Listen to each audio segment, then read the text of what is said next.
एक गरीब भिखारी की कहानी। किसी गांव में एक भिखारी रहता था।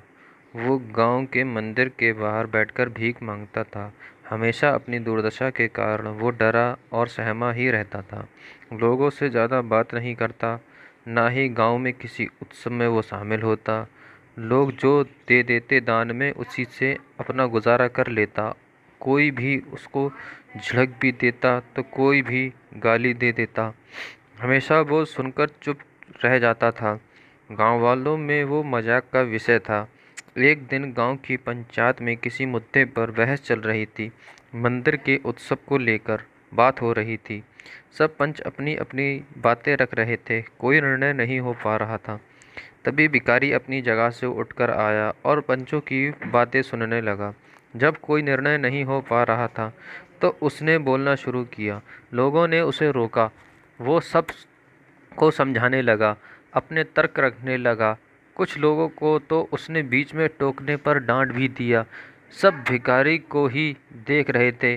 कोई समझ नहीं पा रहा था कि आखिर हमेशा चुप रहने वाला भिखारी आज इतना कैसे बोल रहा है, लोगों को डांट रहा है। अपनी बात कहने के बाद भिखारी गाना गाता हुआ अपनी झोपड़ी की तरफ चल दिया। लोग हैरान रह गए। पंचायत का मुद्दा अपनी जगह रह गया। लोग बात करने लगे कि आखिरी इसमें इतनी हिम्मत कहाँ से आ गई। लोग समझ नहीं पा रहे थे। दिन गुजर गया, लेकिन भिखारी के व्यवहार में एकदम से इतना परिवर्तन आ गया कि वो लोगों से मिलने वाली चीज़ों में भी नुक्स निकालने लगा। कम भीख मिलने पर गालियां देता। गांव वाले परेशान हो गए।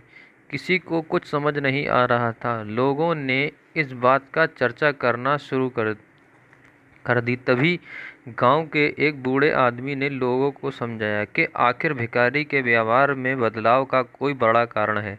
इसके पीछे कोई ताकत है जिसका हमको पता नहीं है। हमें उस ताकत का पता लगाना है। बूढ़े ने लोगों को सलाह दी कि इसकी झोपड़ी की तलाशी लेना चाहिए, वहीं कोई रहस्य होगा।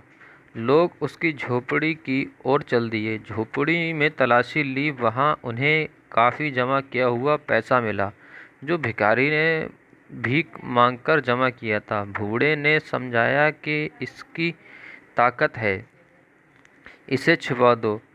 लोगों ने भिखारी का पैसा छिपा दिया। 2 दिन में भिखारी की हालत फिर वैसे ही हो गई। वो फिर डरा डरा घूमने लगा और किसी से बात नहीं करता। बूढ़े ने समझाया कि देखो, ये पैसे की ताकत थी। जब इसके पास काफ़ी पैसा जमा हो गया तो ये लोगों से बदतमीज़ी करने लगा।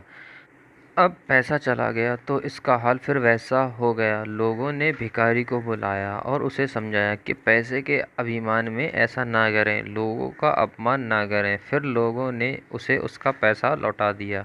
उसने सबसे माफ़ी मांगी और फिर अपनी झोपड़ी की तरफ चल दिया।